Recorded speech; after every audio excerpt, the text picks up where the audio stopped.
시작합니다. 경찰이 제21대 국회의원 선거 돌발 상황에 대비해서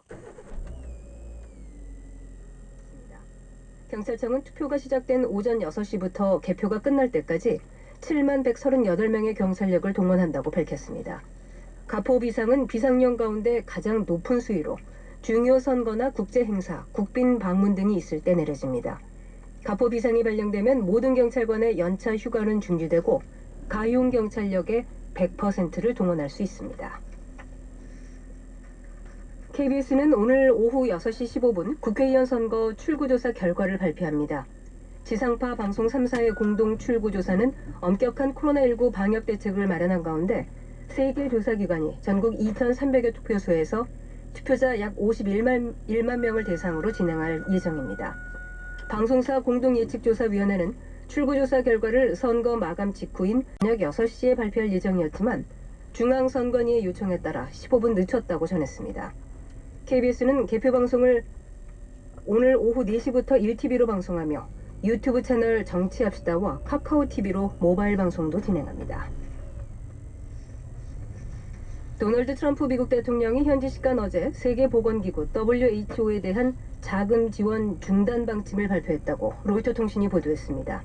미국의 이번 조치는 코로나19 대응 과정에서 WHO의 중국 편향성 등을 문제 삼은 것으로 트럼프 대통령은 지난주부터 이 같은 가능성을 경고해왔습니다. 앞서 WHO 거브러여수스 사무총장은 하루 전 언론 브리핑에서 미국의 자금 지원이 계속되기를 바란다고 밝혔습니다. 2차 온라인 개학을 앞두고 원격 수업 학습 관리 시스템인 EBS 온라인 클래스와 이학습터에서 접속 오류가 잇따르고 있습니다. 학교교육학술정보원이 운영한 학습터에서는 어제 오전 9시 50분부터 일부 지역에서 로그인이 안 되는 오류가 발생했습니다. 정보원은 오늘 오후 1시까지 이학습터 관련 인프라를 증설 확대하는 작업을 할 계획입니다. EBS 학습관리 시스템인 EBS 온라인 클래스도 어제 오전 1시간가량 접속이 지연됐습니다. 코로나19 긴급 사태가 선언된 일본의 오사카시가 쓰레기용 비닐봉지를 방호복 대신 쓸 정도로 의료물자 부족이 심각하다고 호소했습니다. 마스이 이치로 오사카 시장은 어제 기자회견에서 쓰레기 봉지를 뒤집어 쓰고 의료 현장의 사람들이 치료하는 상황이라고 방호복 수급 상황을 설명했습니다. 또 일본 후생노동성은 소독용 알코올 대신에 도수가 높은 술이나 공업용 에탄올을 사용할 수 있도록 하라고 각 지자체에 통지한 것으로 알려졌습니다. 미국의 코로나19 환자가 58만 명을 넘어섰습니다. 미국 존스홉킨스 대학은 현지 시간으로 14일 오후 1시 기준 미국 확진자는 58만 4,073명, 사망자는 2만 4,485명으로 집계했습니다. 날씨입니다. 오늘도 전국이 대체로 맑은 가운데 건조한 날씨가 계속되겠습니다. 기상청은 서울을 비롯한 중부지방과 대구, 경북 등지에 건조주의보가 내려져 있다고 밝히고 산불이 나지 않도록 주의해달라고 당부했습니다. 오늘 미세먼지 농도는 수도권과 강원 영서, 충청 지방에서 오전에 나쁨 수준으로 높아지겠습니다. 낮 기온은 서울 22도 등 전국이 17도에서 24도로 어제와 비슷하거나 조금 더 높겠습니다.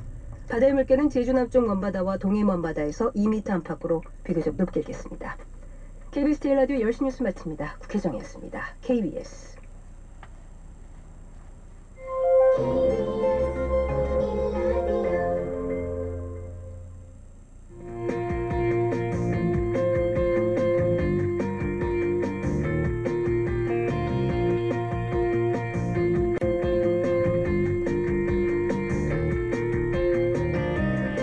정용실의 뉴스 브런치.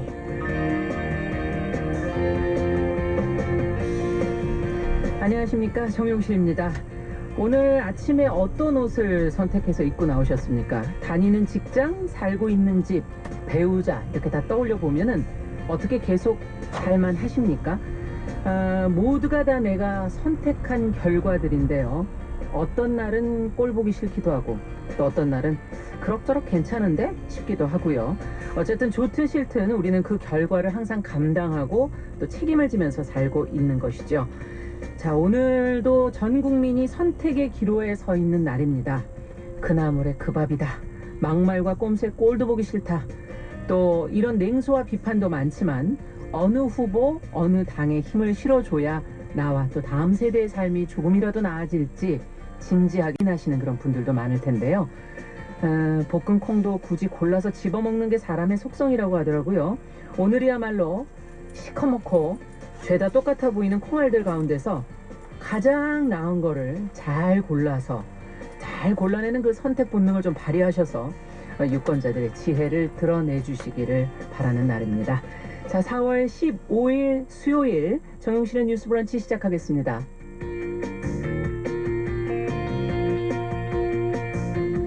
네, 오늘 4.15 총선을 맞아서 정용실의 뉴스 브런치 선거 관련 소식 그리고 이야기들 위주로 좀 준비를 해봤습니다. 특별한 인터뷰도 준비를 해놓고 있으니까요. 1시간 기대해 주시기 바랍니다.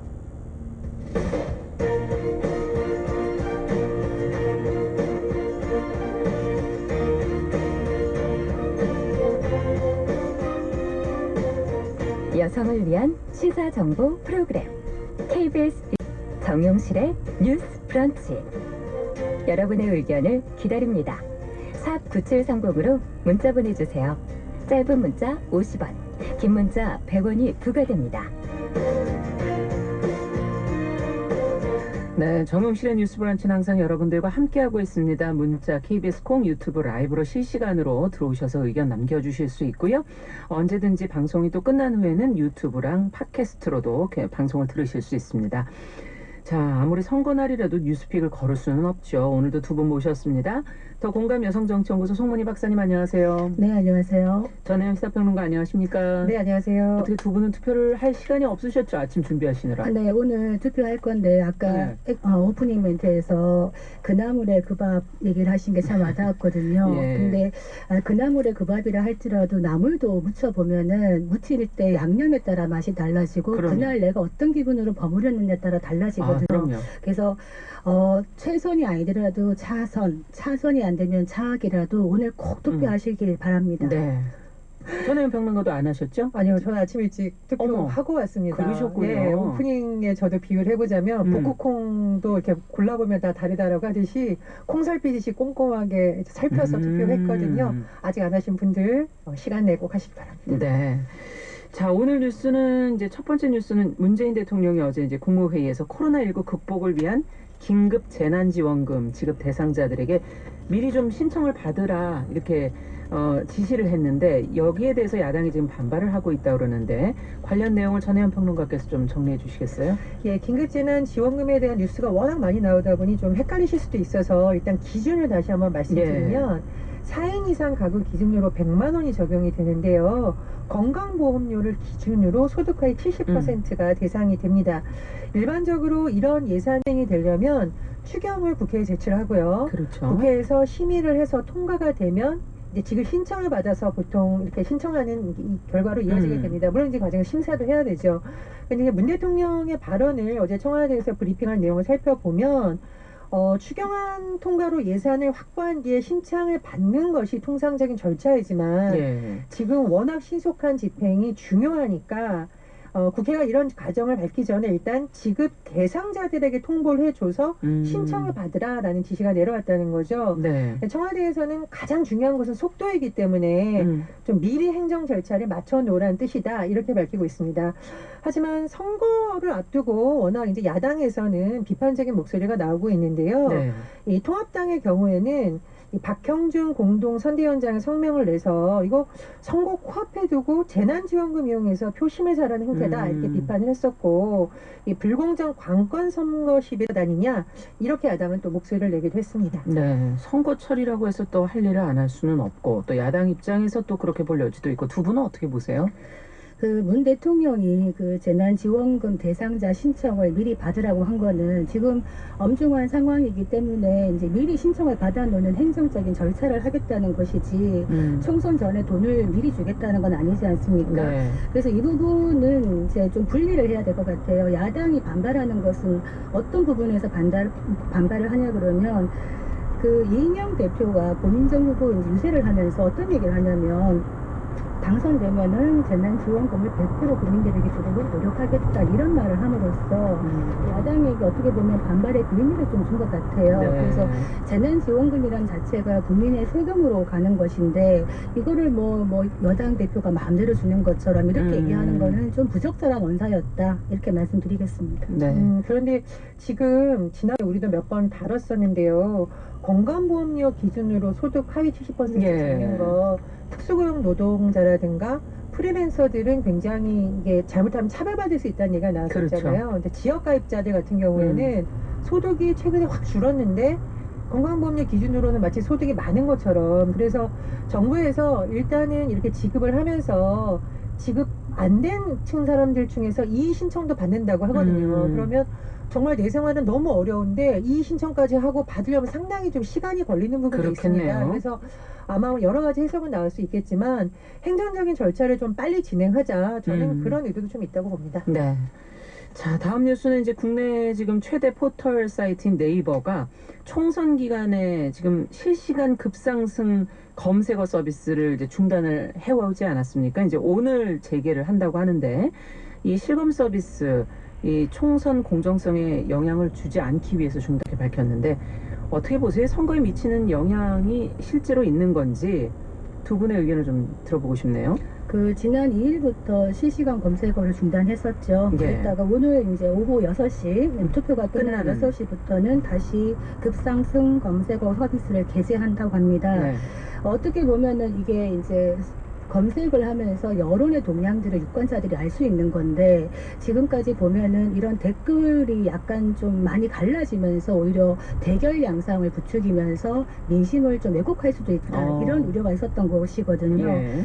기억을 거슬러 보면 지난 8월에 조국 전 장관 사태 때 그 댓글 1순위, 2순위가 계속 2시간 간격으로 조국 사퇴하세요. 조국 힘내세요. 이런 식으로 팽팽하게 갈라졌습니다. 그러면서 만약에 이런 것들이 선거 때도 나온다 네. 그러면 민심이 많이 왜곡될 수 있다. 이런 것들이라고 해서 한 것인데 네. 뭐 저는 되게 다릅니다. 네이버의 실시간 검색어나 이런 것들이 이런 생각을 할수 유권자들이 그걸 보면서 우하고 쏠려간다. 뭔가 이리저리 우왕좌왕하고 유권자들이 막 쏠린다 이런 생각을 하는 것 같은데 저는 그 또한 유권자의 판단의 몫이라고 생각을 해서 뭐 굳이 이렇게까지는 너무 그 시간을 줄일 필요는 없겠다. 댓글을 안다는 시간을 네. 이런 생각은 듭니다. 어떻게 보세요? 저는 반대의 생각을 하고 있습니다. 저는 이 포털 사이트의 어떤 검색어 서비스가 자칫하면 21세기판 막걸리 선거를 재현할 수도 있다고 생각을 합니다. 막걸리 선거? 막걸리 선거 이런 거잖아요. 이제 후보자와 가까운 사람들이 동네 사람들 모아놓고 막걸리 사줘요. 그러면서 우리 후보에 대해서는 좋은 얘기 해주고 나쁜 후보에 대해서는 때로는 확인되지도 않은 그랬대 이런 정보를 퍼뜨리는 거거든요. 근데 대면 접촉을 하던 시기에는 이것이 일일이 만나기 때문에 조금 한정적일 수 있고 한데 온라인 같은 경우에는 지금 검색어뿐만 아니라 연관 검 서비스가 들어가 있었어요. 그러면 예를 들면은 죄송한 얘기지만 우리 정용실 아나운서 이렇게 하면 뉴스브런치 같이 나와야 되는데 네. 정용실, 정영실, 장영실 이런 식으로 누가 조작을 하면 이분 그럼 장영실의 후예인가 라는 전혀 잘못된 정보가 유통될 수 있다는 그렇죠. 거죠. 예. 선거에서 가장 중요한 것은 공정성입니다. 그래서 저는 공정성을 해칠 수 있는 좀 가능성을 차단하기 위해서 포털들이 이렇게 했다고 보고요. 또 조금 긍정적으로 보는 것은 만약에 정치권이 나서서 강제로 했으면 부작용이 많을 텐데 포털 자체 내에서 이런 또 어떤 시도를 하는 것은 일부분 필요하다고 봅니다. 연관 검색어까지도 그렇습니다. 주의해야 된다는 그래서 이번에 말씀이시네요. 보니까 예. 네이버에서 이제 그 기간 예. 동안에 후보자 이름을 딱 치면은 자동 완성 기능이 안 되더라고요. 그런 거. 그리고 그 연관 검색어도 중단했어요. 아마 그런 그렇군요. 측면에서 한 것 맞습니다. 같은데 막걸리 얘기하시니까 아주 옛날에는 이제 아주 어렸을 때 시골에서는요. 진짜 그 시절을 생각해보면 막걸리하고 고무신이 돌았던 것 같아요. 시골에. 그러면서 예. 선거가 이루어졌었는데 그때에 비하면 정말 지금 민주주의가 많이 성장했구나 맞아요. 이런 생각이 듭니다. 예. 자, 그럼 다음 뉴스를 또 하나 살펴보죠. 송파구청이 이 박사방 공범이 유출한 것으로 추정이 되는 이 개인정보 명단을 홈페이지에 올려서 2차 가해 논란이 지금 일고 있거든요. 경찰이 지금 내사에 착수를 했다고 하고 관련 내용을 전혜연 평론가께서 전해주시죠. 어떻게 된 일입니까 이게? 이게 지금 송파구청에서 개인정보 유출 사례가 실제로 좀 적발이 된 것으로 판단을 했는데 예. 문제는 이 본인 개인정보가 유출됐다고 판단될 경우에 주민센터로 연락해달라는 취지를 알리면서 오히려 피해자들의 신상정보가 공개된 것 아니냐라는 비판이 일고 있습니다. 예를 들면 이제 공고문이 사실 지금 인터넷에도 떠 있어요. 삭제를 네. 했다고는 하지만 문제되는 그 공고문의 문제가 뭐냐면 이 명단에 유출 날짜, 그러니까 이제 이름 중에서 두 글자, 그 다음에 생년, 주거지 이렇게 들어가 있는데 그것을 본 네티즌들이 이거 누가 누군지 다 특정될 수 있는 거 아니에요? 그렇죠. 더군다나 이 좁은 동네에서 어. 한 다리만 건너면 누군지 다 알 수 있다 이렇게 되면 너무 과한 거 아니냐. 그래서 결과적으로 피해자에 대한 신원 정보가 유출된 것이 아니냐라는 비판이 일고 있습니다. 그래서 송파구 측에서 이거 어쨌든 해당 게시글을 삭제했는데요. 경찰이 내사에 착수를 했었고 또 위법 행위가 있었는지 살펴보겠다 이렇게 밝혔습니다. 네. 근데 왜 이런 일이 일어난 걸까요? 어떻게 일을 했길래 이렇게 된 건지, 지자체가 지금 2차 가해에 대한 개념이 없는 것인가 하는 그런 비판도 지금 쏟아지고 있는데, 두 분께서는 어떻게 보십니까? 아니 이게 마지막 글자를 제외한 이름 전체와 생년월일, 성별, 주거지 일부가 다 나온다 그러면 예, 모를 수가 사실은 없죠. 구청에서 충분히 개별적으로 연락할 수 있는 사안입니다. 아. 이거를 떡하니 공고문에 붙여가지고 많은 사람들이 개인정보를 알 수 있게 하는 거는 명백하게 구청의 실수라고 해야 될까요? 예, 실수, 큰 실수다 이렇게 하시고 왜 그러는 걸까요? 도대체 이건 2차 가해에 해당될 수도 있습니다. 네. 저희한테 도로 질문을 해주셨는데, 네. 송 박사님 어떻게 보세요, 전현 평론가께서? 말씀해주신 내용을 예. 조금 다르자면 이제 생년까지만 나와 있는 건데 어쨌든 피해자를 특정할 수 있는 정보가 담겼다는 비판이 나올 수 있고요. 네.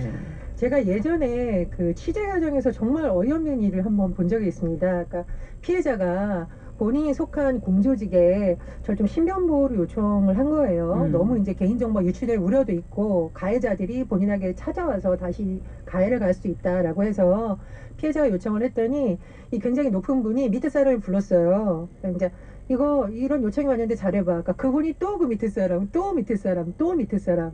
다 알게 된 거 아닙니까? 그런데 그럼? 나중에 이분들이 이렇게 얘기했어요. 우리는 보호해 주려고 그런 거예요. 그런데 결과적으로 피해자 정보가 계속 유출이 된 거고 이 피해자한테 가장 막내인 남성 직원이 전화가 왔대요. 당신 보호해달라고 지시가 내려왔는데 뭘 보호해줘요? 그래서 피해자가 깜짝 놀란 사례가 있었고요. 제가 이 사례를 접하면서 참 훌륭하신 공무원분들도 많지만 일부 잘못된 이런 행정 편의지적 방식이 피해자들의 가슴에 정말 멍을 더 깊게 된다는 걸 많이 깨달았습니다. 그래서 최근에 우리가 정책을 집행하고 있고 행정을 하는 데 있어서도 인권감수성 얘기를 많이 하거든요. 그렇죠. 행정을 문서로 하거나 내려온 지시를 그대로 이행하는 것도 좋지만 예. 피해자들의 특수성이라는 거 좀 다시 한번 생각해 보고 만약 궁금하다면 전문가들한테 의뢰해서 적절한 물어보고. 방법을 찾아봤다면 예. 어땠을까 그런 생각이 듭니다. 물론 열심히 일하시는 공무원들이 더 많으시겠습니다만 지금 말씀하시니까 생각이 나는 게 공무원들이 일을 하면서 행정 편의주의 그리고 형식적인 어떤 기준 이런 거를 좀 하는 경우가 있어요. 그러니까 예를 들어서 최근에 이제 지적 장애가 있는 아이가 집을 나간 겁니다.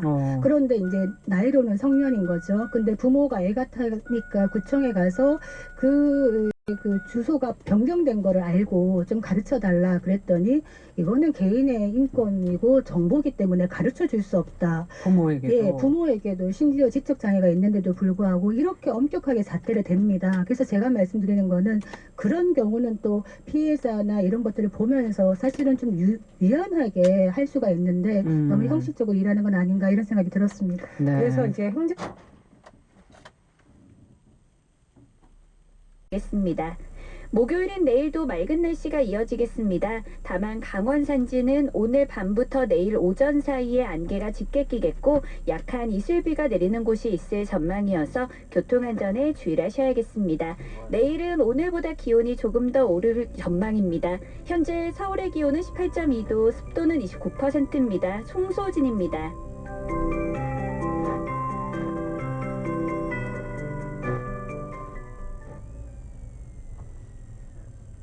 정성을 다하는 국민의 방송 KBS 제1라디오가 한시를 알려드립니다. AM 882kHz, FM 94.7, 89.9MHz, KBS 대전 제1라디오입니다. HLKI.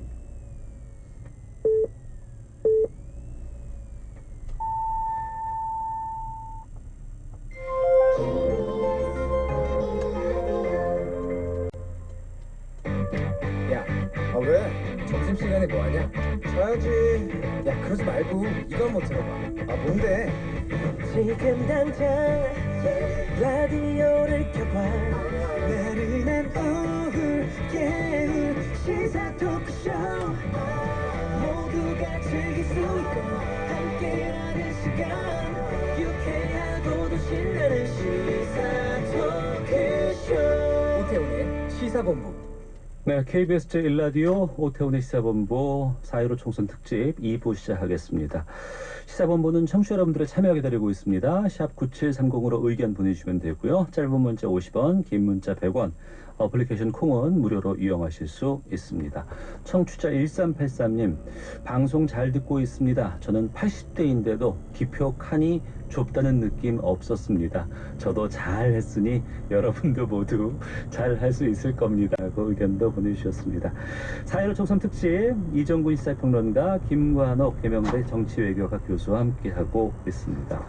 연동형 비례대표제가 도입됐다는 것 알려드렸고, 또 하나는 이번에 유권자가 만 18세부터예요. 네. 이것도 큰 변수로 작용할 수 있겠죠. 그렇죠. 55만 명이니까 전체 유권자의 1.2%에 해당이 됩니다. 네. 근데 이제 문제는 이 새로운 어떤 유권자들이 한 곳으로 지향을 하느냐, 아니면 골고루 이제 분산이 되느냐, 네. 라고 이제 그 부분이 가장 중요할 것 같아요. 그런데 만약에 어느 진영을 선택한다, 그 경향성이 강하다라고 하면 하나의 정치 세력화. 그러니까 우리가 지금 젊은 층이 투표하면은 진보 정당이 유리하고, 예컨대 이제 나이 좀 드신 분들이 이제 투표를 많이 하시면 보수당이 유리하다. 뭐 이런 통념들이 있잖아요. 통념이었죠. 그렇죠. 통념이죠. 예. 그러한 부분에서 새로운 어떤 정치 세력으로 등장할 가능성도 있다. 하지만 이제 처음이니까 우리가 이 확인을 해봐야죠. 어떤 방향으로 투표가 결정이 되는지 좀 지켜볼 문제다. 이렇게 생각합니다. 네. 저로서 또 봐야 될 것은, 저도 이제 지금 새롭게 진입되는 55만 명의 새로운 유권자들이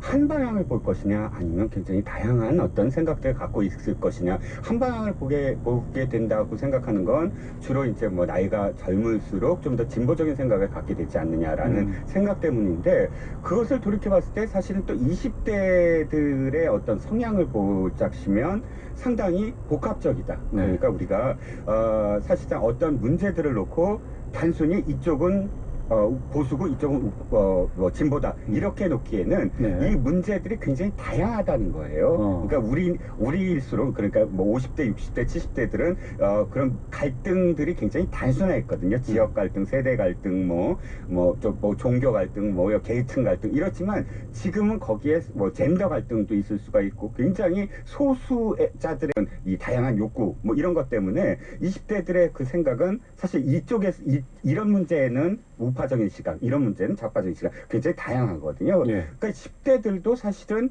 저는 비슷할 것이다. 그러면 어느 쪽을 어느 쪽을 편향한다기보다는 다양하게 자신들의 의견을 그렇게 표출하지 않을까, 조심스럽게 이렇게 생각합니다. 네.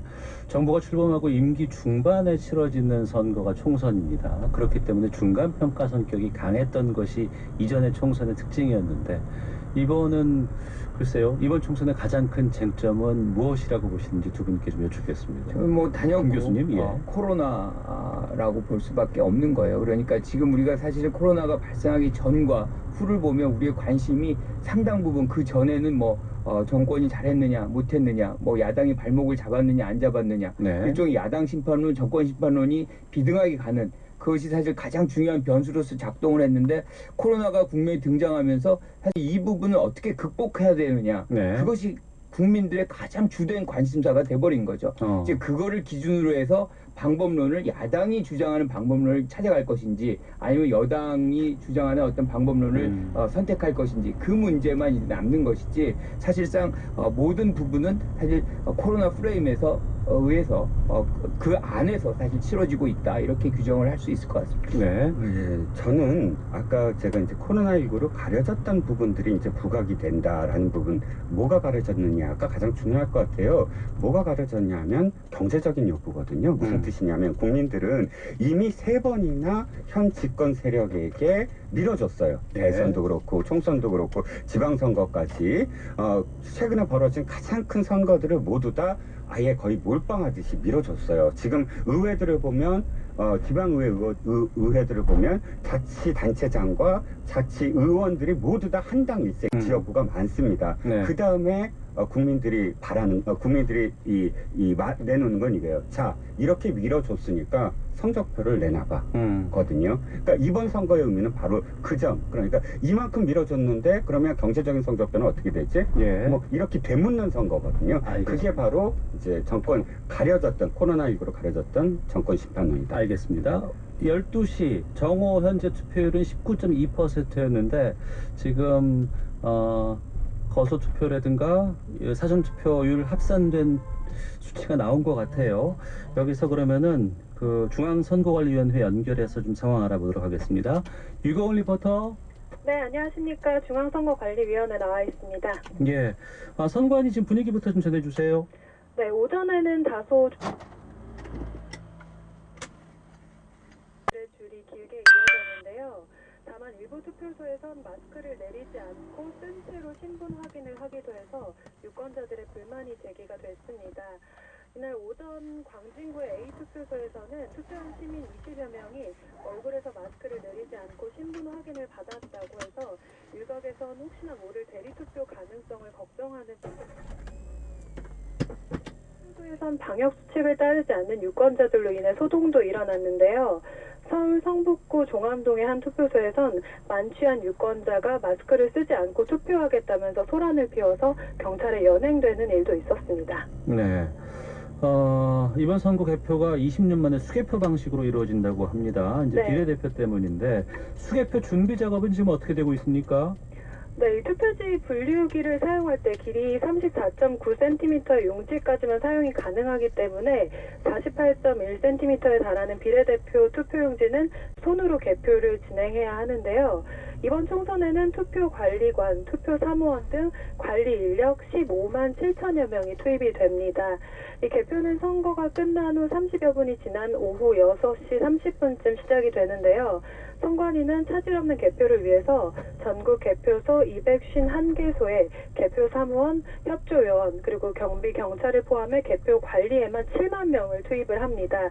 2070여 대의 투표지 분류기를 활용하고요. 공개 모집을 통해 선정된 일반인 투표 참관인도 모든 개표소에서 개표 과정을 참관합니다. 네. 개표가 언제쯤 끝날 것으로 선관위는 지금 예상하고 있어요?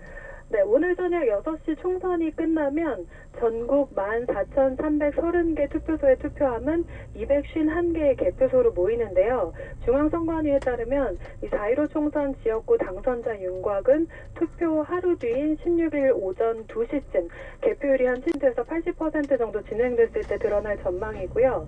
투표용지 길이가 48.11cm에 달하는 비례대표는 수개표로 진행되는 만큼 이보다 6시간 후인 내일 오전 8시쯤 윤곽이 드러날 것으로 보입니다.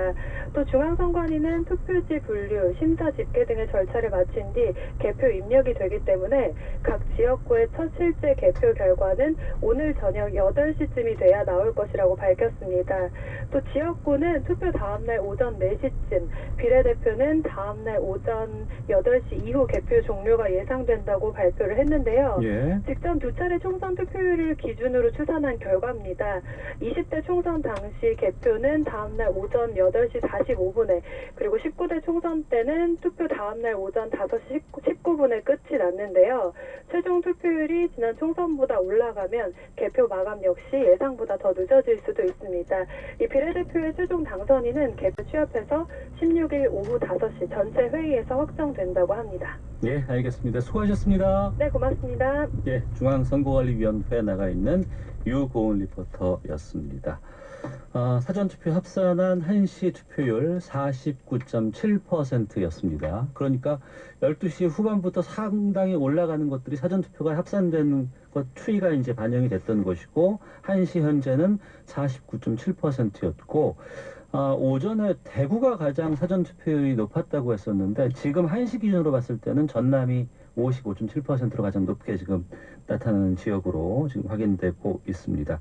예상보다 투표율은 좀 많이 올라갈 것 같아요. 그렇죠. 그러니까 지금 우리가 2017년하고 비교하면 그게 77%였거든요. 네. 대선 때. 그러니까 대선하고 총선하고 좀 비교하기는 좀 어려워요. 예. 대선에 더 많은 관심이 있어서 통상 대선의 투표율이 훨씬 높습니다. 그런데 그때가 55.5%였어요. 하실 때가. 예. 그런데 지금이 49.7%라고 한다 그러면 한 5%, 6% 정도 차이 나는데 그거를 그냥 직선으로 대비를 시킨다면 예컨대 7% 빠지는, 6% 빠지는 그러면 70%에 준하는 가까이 가는 투표율도 예상할 수 있는데 예. 저는 뭐 그거보다는 못 가더라도 65%는 좀 가까이 또는 상회할 수 있지 않을까 그렇게 한번 예상을 해봅니다. 김건욱 교수께서는 60% 후반 정도 그렇죠. 이렇게 전망하셨고요. 네. 이종근 평론가께서는요. 4년 전 20대 총선에서 1시와 6시를 비교해보면 네. 6시에 이제 최종 투표가 58%였고요. 네. 1시 발표가 37.9%였습니다. 네. 그러면 0.1%만 더한다고 하더라도 38%면 오후에 1시부터 6시까지 20%포인트가 늘어난 거예요. 단순하게 예를 들어서 그러면 20%를 더 덧붙이면 78이 나오는 거 아니에요? 78이 나오는 네. 거죠. 그러니까 아니죠. 지금 49.1에서 네. 여기서 20을 더하면 69. 그렇죠. 69.1이 나오는 거죠. 예. 그러니까 69.1이 나오는데 과연 그대로 될 것이냐라는 건 좀 뭐 이렇게 조금만 뭐 제하더라도 저도 뭐 김건욱 교수님 생각처럼 70%는 못 넘더라도 60% 후반대까지는 갈 수 있지 않을까 싶습니다. 예. 전체 평균은 그렇고요.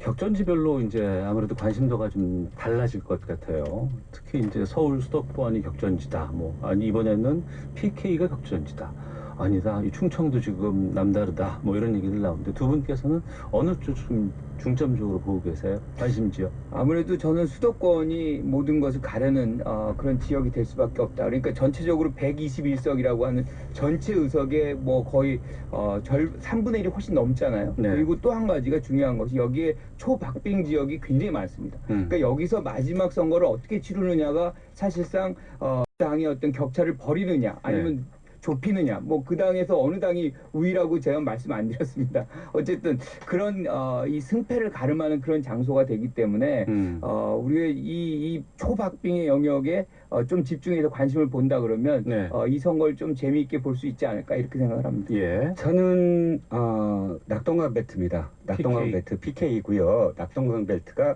이제 이 남북으로 갈라져 있어요. 그래서 동쪽과 서쪽을 가르는 강인데 이 서쪽이 바로 문재인 대통령과 노무현 대통령의 성지입니다. 그러니까 양산, 김해, 즉 문재인 대통령의 사저가 있는 양산, 그 다음에 노무현 대통령의 이 봉하마을이 있는 김해, 더군다나 노무현 대통령을 계속 떨어뜨린 북강서각 이런 중심으로 해서 사상, 사하 이 서쪽이 바로 민주당이 성지처럼 여기는 곳이거든요. 네. 이곳을 사실은 지난번에 상당히 잠식을 했기 때문에 민주당이 호남보다 영남이 더 많았어요. 민주당의 의석이 호남이 3석밖에 안 됐는데 영남은 총 9석이에요. 이 9석이 거의 부산 이 서쪽 그러니까 민주당의 성지라고 생각하는 낙동강 벨트를 장악했기 때문에 대구에서 한 석 포함해갖고 9석이 됐거든요. 네. 이번에 바로 그 지역을 만약에 통합당이 몇 석이라도 더 빼앗는다.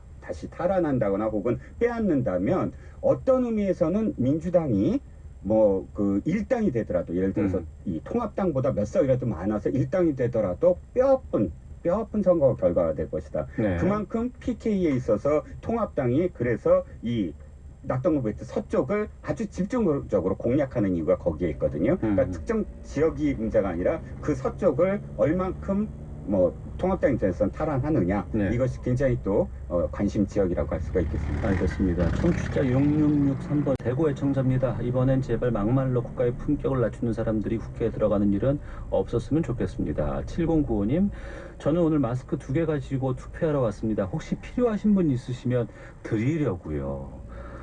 이런 국민이 우리 국민이에요. 그런데 가보니까 모두 마스크하고 오셨고 간격 맞춰서 질서 잘 지키면서 투표가 이루어지고 있네요 라고 말씀해 주셨는데 이분께 박수 드려야 될 것 같아요. 훌륭하신 분입니다. 앞서 말씀해 주신 것처럼 지역구만 봤을 때 이것은 거대 정당의 어떤 그 표를 좀 분산하고 또 소수 정당의 의석을 반영하기 위한 조치였지만 정작 본래 그런 취지는 사라지고 위성 정당, 비례 전문 정당이 탄생하고 말았어요. 의미도 있을 것 같습니다. 어떻게 보시는지요? 그렇죠. 이게 우리가 준연동형 비례대표제 하자는 거는 다당제를 하자는 것보다는 우리가 득표한 만큼 의석을 갖게 해서 우리의 어떤 이 투표가 직접적으로 제도권에 반영되는 것이 정확하게 그렇게 반영되는, 안 그러면 우리가 소선거구제에서 25%를 득표했는데 40% 이상의 의석을 가져가는 이 대표성의 문제가 계속 제기가 됐거든요. 예. 그래서 이제 그런 문제를 해소시키자고 우리가 준연동형 비례대표를 했는데 사실은 47석 자체가 너무 작고 그것도 또 위성 정당이라는 걸 만들어 가지고 양당이 47석을 독식을 하겠다고 서로 나누겠다고 이렇게 것은 국민들이 원하는 어떻게 보면 비례성을 높이고 이 대표성을 높이려고 하는 그런 취지랑은 전혀 다른 것이고, 이 부분은 저는 선거가 끝난 이후에 사실상 좀 심판을 해야 된다. 그러니까 사실은 어떻게 보면 투표로 심판을 해야 되는데 투표로 심판이 안 되고 있는 거예요. 왜냐하면 이 진영 자체 진연 논리로 지금 투표가 움직이고 있기 때문에. 그래서 참 어려운 부분이다 이런 생각이 듭니다. 네. 그러나 지금 새롭게 이제 내일이면 선출될 국회의원들이 5월 30일 이후에 생각해야 될 건 뭐냐면 솔직해지자는 거예요. 뭐냐면 연동형 비례대표제가 그렇게 옳다면 국민들 앞에 무릎 꿇고 설득을 해야 돼요. 뭐 어떻게 설득을 해야 되면 진짜 연동형을 하려면 300이 없어야 되거든요. 그야말로 연동이라는 건 국회의원 숫자가 들쑥날쑥할 수밖에 없어요. 50이 더 플러스 될 수가 있고 뭐 60이 플러스 될 수가 있고, 대신 모든 투표권을 다 내려놓겠다. 하지만 제대로 다당제를 하고 제대로 어떤 그런 이 연동형을 하려면 300보다 더 할 수도 있으니까 그걸 허락해달라라고 여야가 함께 정말 무릎을 꿇고 설득해야 된다. 그것이 당당한 것이지 기존의 40석, 30석을 놓고 연동형을 한다는 것 자체가 사실은 위선이었다라고 저는 말씀드리고 싶습니다. 예. 그리고 뭐 범진보 정당에서 180석 얘기도 나왔고, 그리고 300석의 과반이면은 150석 이상입니다. 지역 비례 포함해서 이것에 어느 정당이 어느 수치의 의석을 가져가느냐에 따라서 21대 국회 상황 그리고 현재의 정치 상황은 지금과는 상당히 달라질 것 같아요. 이건 국민의 선택이 반영된 거겠죠. 그렇죠. 어떻게 전망하십니까? 그러니까 저는 이 180석이라는 게 왜 나왔는지 잘 모르겠지만 180석을 차지한 적이 없어요. 그러니까 제일 많이 했던 것이 153석 2000에, 그리고 2004년에 노무현 전 대통령 이제 탄핵 과정에서 152석 이게 답니다. 그런데 이제 범여루에서 그 준하는 그 부분까지 가고 싶다, 희망 섞인 얘기지 사실은 그렇게 갈 수 있는 상황도 아닌 것 같아요. 진영 대결이 워낙 강해서. 근데 이제 지금 이런 우리가 논의를 하는 것 중에 150, 180 이 얘기가 나오는 것 중에 180석이 나오는 이유는 사실 선진화법 때문에 그렇거든요. 선진화법이면 지금의 어떤 갈등 문제들을 이렇게 우회해서 사실 안 싸워도 되는 그런 장면들, 이런 것들이 보장이 된다. 그래서 이제 사실은 어떻게 보면 미래통합당 경우는 180석 가지 못하게 만들어 주십시오. 견제에 힘을 주십시오. 그리고 지금 민주당 같은 경우는 그 정도 해야지 우리가 이제 개혁을 더 완수하고 코로나19의 어떤 극복할 수 있는 입법 같은 걸 지원할 수 있습니다. 그런 논리를 펼치고 있는 거죠. 그런데 저는 승부는 결국에는 150석 내외에서 왔다 갔다 하다가 이제 만들어질 가능성이 있다 이렇게 봅니다. 이정훈 평론가. 네, 오늘따라 김 교수님하고 이렇게 마음이 합치되는 게 많을지 모르겠습니다. 저는 내일 아침 신문에 1년 헤드라인을 미리 한번 써보겠습니다. 국민들은 현명했다. 여도 야도 회초리를 들었다. 황금 분할 뭐 이런 제목이 나올 것 같아요. 무슨 말씀을 드리고 싶냐면 180석을 어느 정당에 밀어줬을 때 지금 진영 싸움으로 만든 사람들이 만약에 그렇게 한쪽으로 몰리는 그런 정치를 했을 때에 나올 수 있는 폐해를 너무나 잘 알고 있거든요. 그래서 저는 140석 내외로 어느 당도 이겼다고 자신할 수 없는 상황을 만들어서 그렇게 해야만이 사실은 서로를 존중하고 서로를 인정하면서 정치를 할 수 있거든요.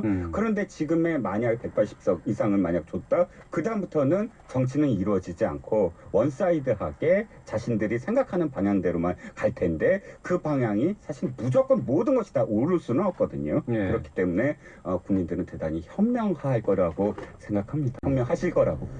그리고 우리 정치권, 정치 상황이 1년 전과 지금과는 너무나 달라요.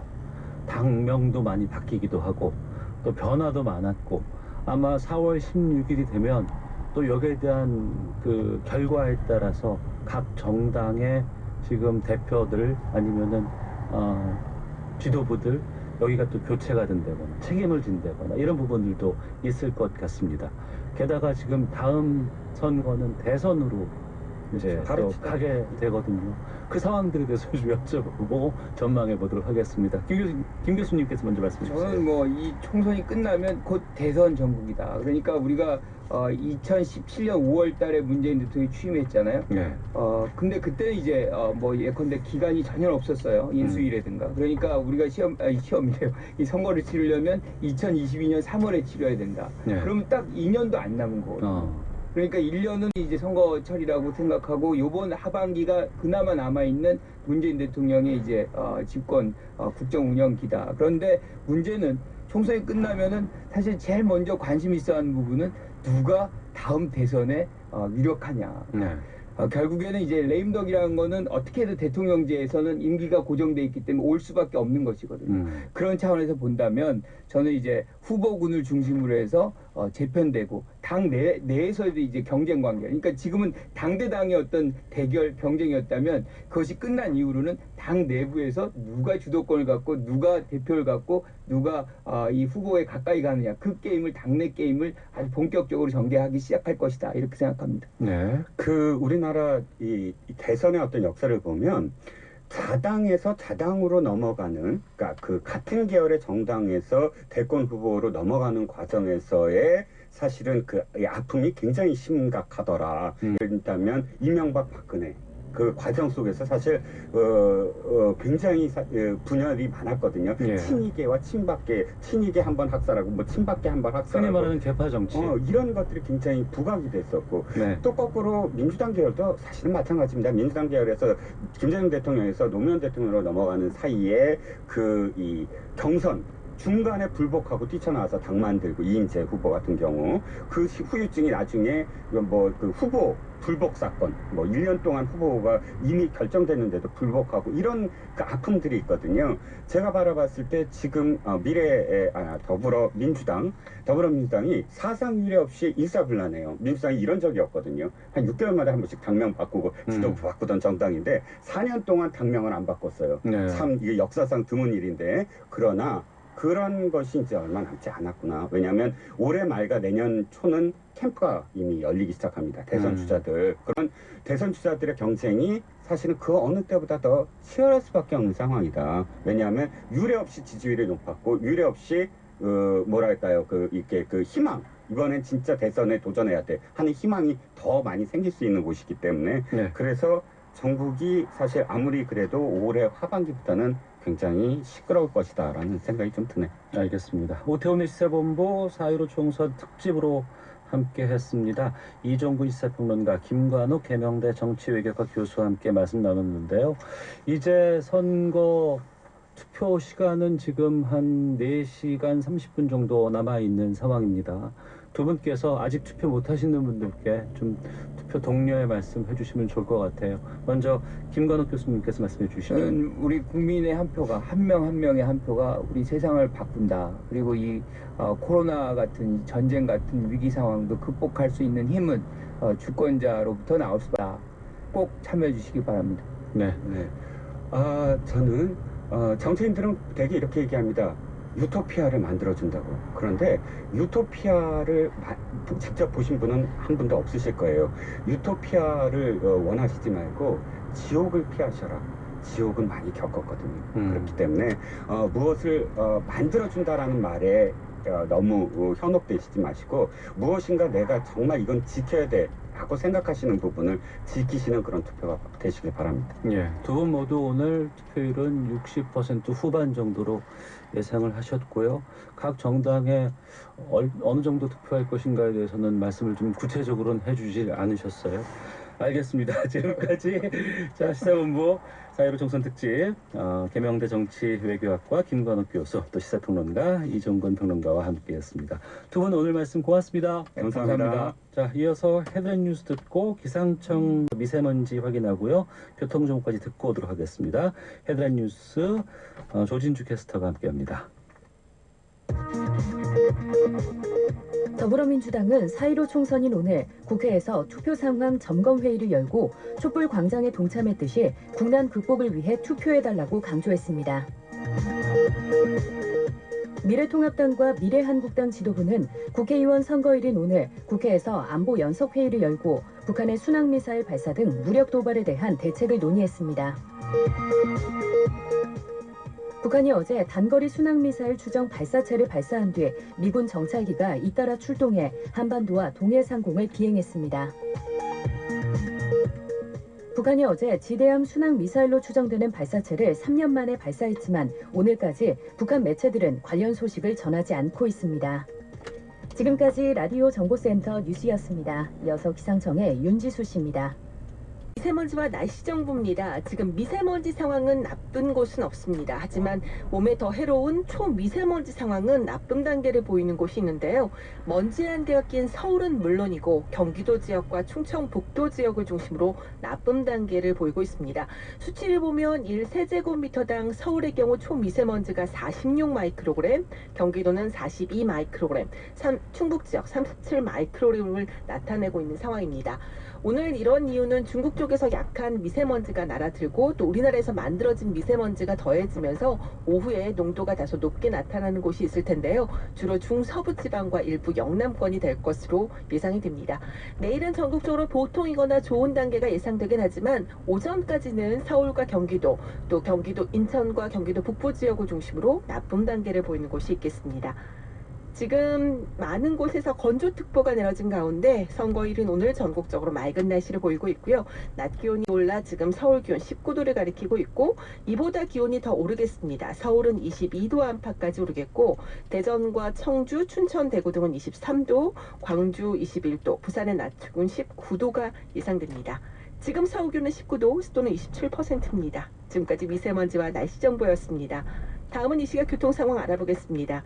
KBS 교통정보센터의 김은아 씨입니다. 네, 언제와 어디서든 돌발 상황을 만날 수 있어 운전에 좀 더 집중해 주셔야겠는데요. 서울 시내 한남대로 한남대교에서 한남 2고가차도 쪽입니다. 2차로에서 사고가 나 일대에 밀리고 있습니다. 중앙고속도로 부산 방향 칠곡 부근 1차로에서도 화물차 사고가 나 조심하셔야겠고요. 서울외곽고속도로 일산에서 판교 방향 장수 진출로 갓길에서 고장난 승용차를 처리하느라 중동나들목부터 3km 구간에서 밀리고 있습니다. 반대 판교에서 일산 방향 장수 진입로 1차로에서도 고장난을 처리하고 있어 차로 변경에 유의하셔야겠습니다. 경부고속도로 서울 방향 수원에 있던 낙하물은 치워졌지만 일대 2km 구간의 정체가 남아있고요. 또 양재에서 반포까지 제속도를 못 내고 있습니다. KBS 교통정보센터였습니다. 오태훈의 시사본부. 오태훈의 시사본부. 오태훈의 시사본부. 오태훈의 시사본부. 오태훈의 시사본부. 오태훈의 시사본부. 오태훈의 시사본부. 오태훈의 시사본부. 오태훈의 시사본부. 여러분은 지금 KBS 44기 성우들과 함께 본격 시사 토크쇼 오태훈의 시사본부를 듣고 계십니다. 오태훈의 시사본부 놓치지 않을 거예요. 네, 4.15 총선 특집 오태훈의 시사본부 함께하는 지금 시각 1시 33분 지나고 있습니다. 지역 현장 연결해 보겠습니다. 이번에는 충청권 민심 확인해